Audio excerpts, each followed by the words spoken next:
Coucou tout le monde, c'est Aude et bienvenue dans cette nouvelle vidéo. Aujourd'hui, je vais vous parler un petit peu de la couverture que je vais réaliser pour le Junk Journal et j'ai changé d'avis. Bon, je vous en avais pas parlé dans la première partie où j'ai fait mes livrets, mais finalement au lieu de faire 4 livrets, je vais en faire que 2 et je ne vais pas faire une couverture comme j'ai l'habitude de faire. Alors d'habitude, c'est voilà, c'est ce style-là par exemple. Là, c'est une couverture en tissu et avec 2 trous. Je vais garder le système de trous pour mes livrets. Comme ça, si je veux les enlever, je pourrais les enlever. Je cherche l'élastique. Alors là, c'était pas des élastiques, c'était justement des ficelles. Donc, on ne peut pas les enlever comme on veut.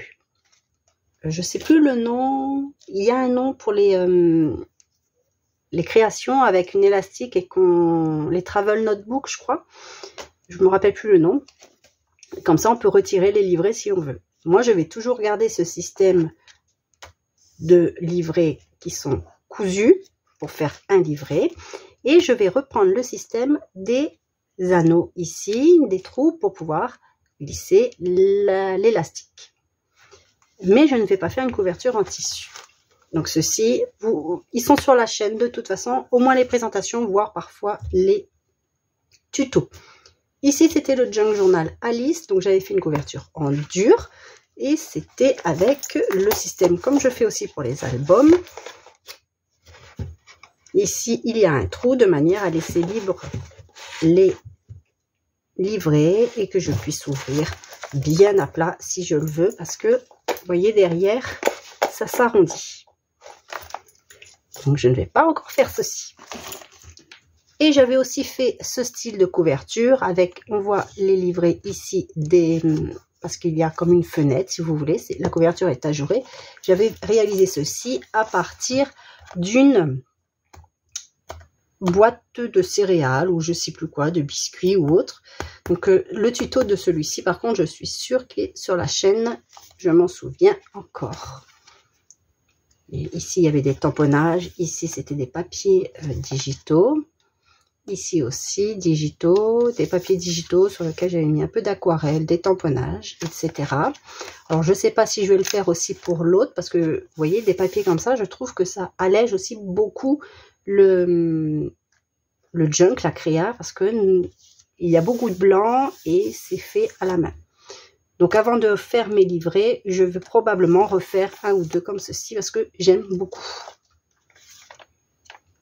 Avec de l'embossage à froid. À chaud, pardon. Une petite enveloppe. Ici, j'avais mis un brad pour les faire tenir.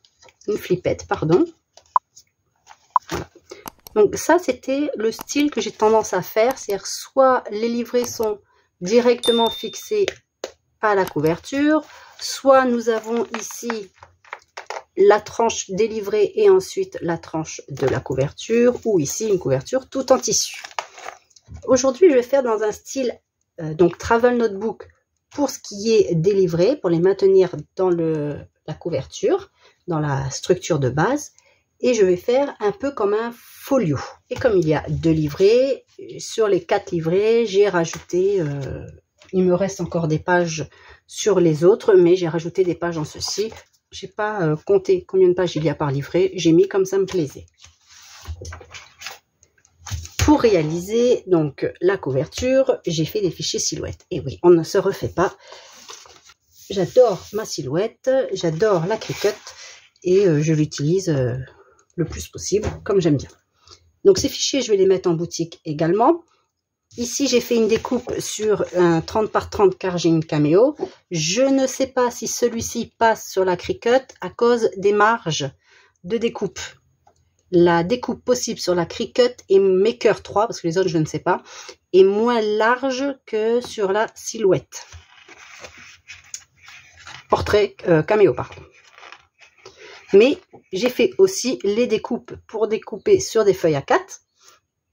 Les fichiers, ils y sont, mais ça vous fait plus de morceaux car ici, les rabats sont à part et ici, c'est à part également, ainsi que la tranche, parce que ceci est plus grand qu'une feuille A4.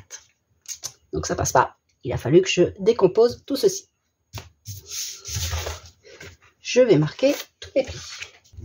J'ai fait aussi comme ceci parce que je sais que des personnes n'aiment pas les junk journaux, ce que je conçois tout à fait. Mais cette structure de couverture peut très bien servir pour un album. Donc là aujourd'hui je ne donne aucune mesure, hein. Ça, on va dire c'est comme un prototype. Je le ferai le jour où je ferai un album si vous le souhaitez avec cette structure de base.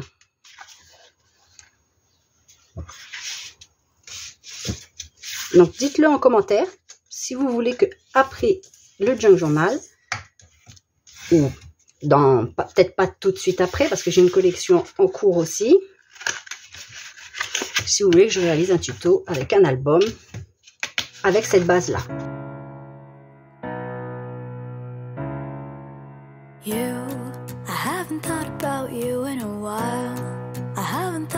That beautiful smile and how it used to make my heart go wild, wild. You look deep into my eyes. Alors juste pour indication, étant donné que pour le format A4 j'ai décomposé les différents éléments, les petits rabats sur les côtés, il n'y a pas de repère pour le placer, mais vous placez comme vous voulez. Vous voyez là il n'est pas tout à fait centré, et la pochette je l'ai centrée, je crois que j'ai laissé à peu près 2 cm de chaque côté pour mettre ma pochette. Vous avez la pochette avec une pâte de collage, vous mettez, vous avez ce rabat là avec une pâte de collage, vous le placez comme vous voulez. Je vais commencer par mettre ceci ici.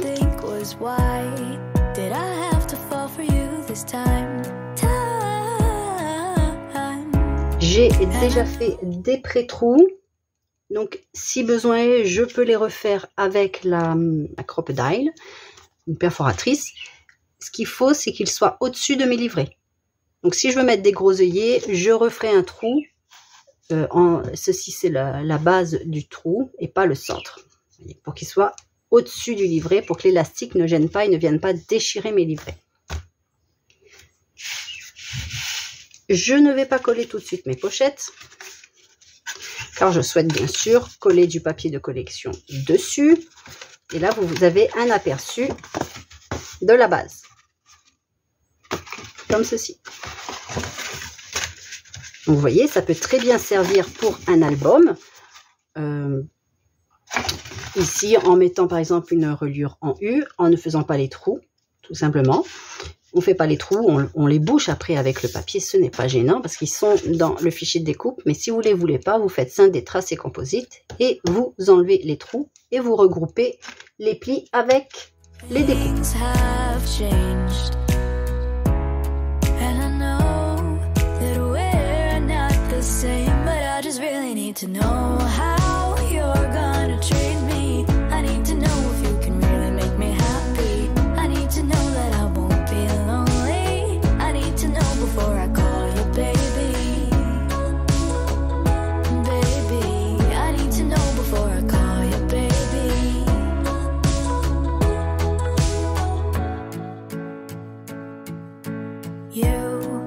Donc vous, si vous le faites vous-même, vous pouvez monter ceci, ou si vous utilisez le fichier A4, vous le remontez, si vous ne voulez pas que ce soit plus ou moins sur la pochette. Pour agrémenter ceci, ma petite couverture, j'ai décidé de faire des petites fenêtres à jouer comme ceci. J'en ai déjà monté une.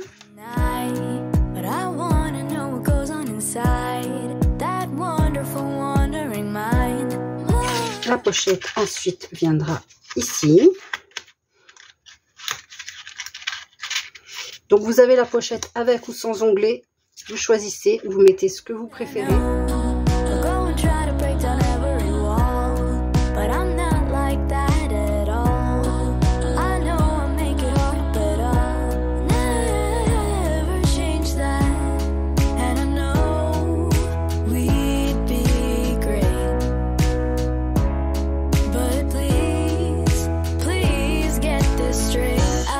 Par la suite, si vous voulez que vous ayez 2 pochettes séparées, on va séparer ici pour que le tag du haut ne glisse pas vers le bas. Vous pourriez mettre directement ici un double face. Moi, j'aime bien apporter un tout petit peu d'épaisseur. Donc, vous voyez, c'est le même cardstock, c'est vraiment pas épais. Juste pour que ça aide à glisser et que notre pochette soit pas littéralement écrasée sur notre base. Donc je vais prendre juste un morceau. C'est une chute, hein.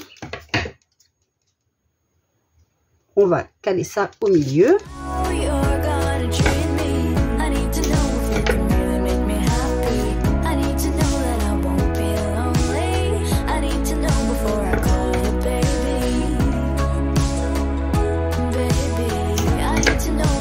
Vous pouvez même en mettre jusqu'à 2. Comme ça, vous avez vraiment une vraie pochette. Parce qu'ici, vous avez la hauteur. Vous pouvez aussi mettre jusqu'à 2 épaisseurs comme ceci.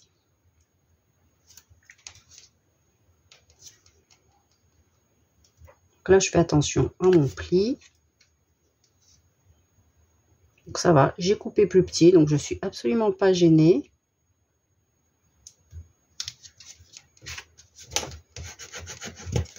Ce morceau de washi tape de double face sera après quand je vais coller. Ça va pour adhérer sur la pochette de base.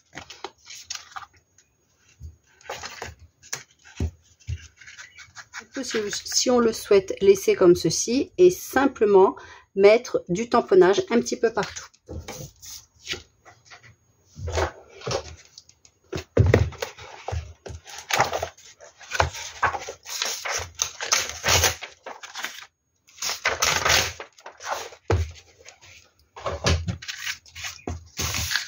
Je vais mettre dessous du livre.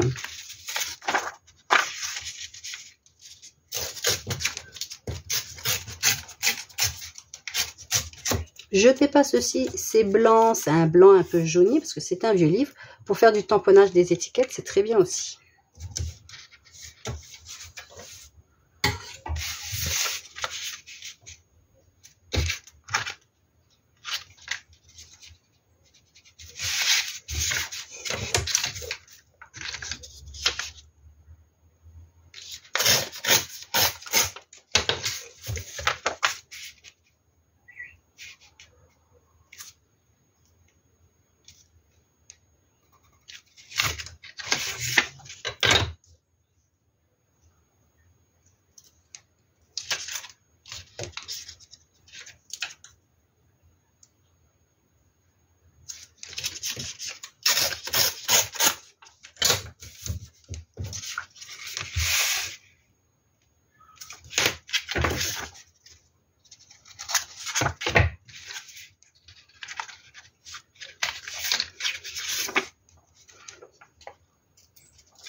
J'ai prévu une découpe d'un onglet et une découpe de papier imprimé.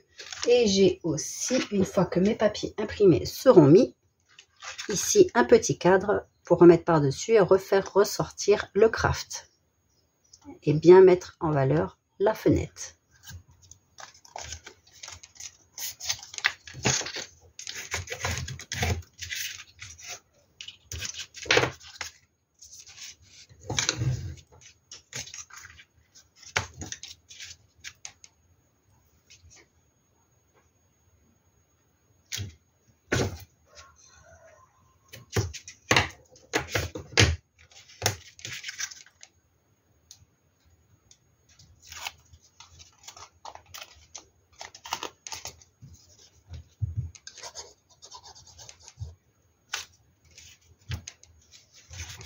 Par la suite,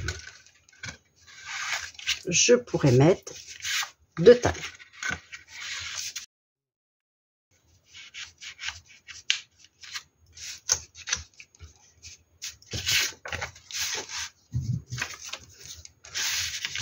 Et je fais la même chose de ce côté.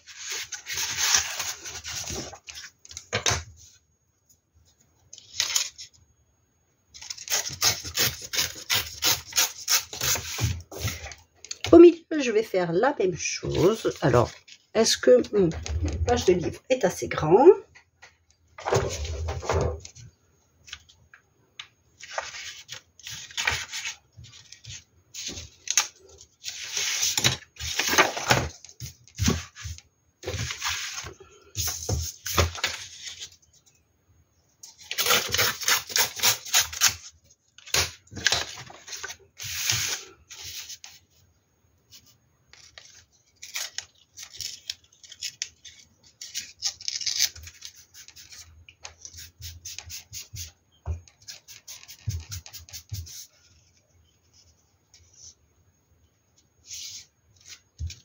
Quand ce sera sec, je pourrai refaire mes trous car j'ai les repères ici.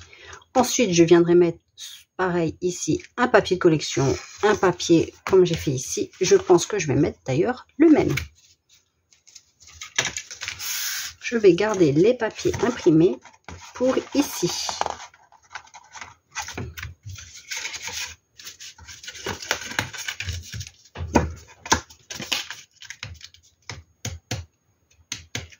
Alors, je vais faire ma découpe du papier imprimé sur une chute de papier, tout simplement, pour la reporter sur mon livre.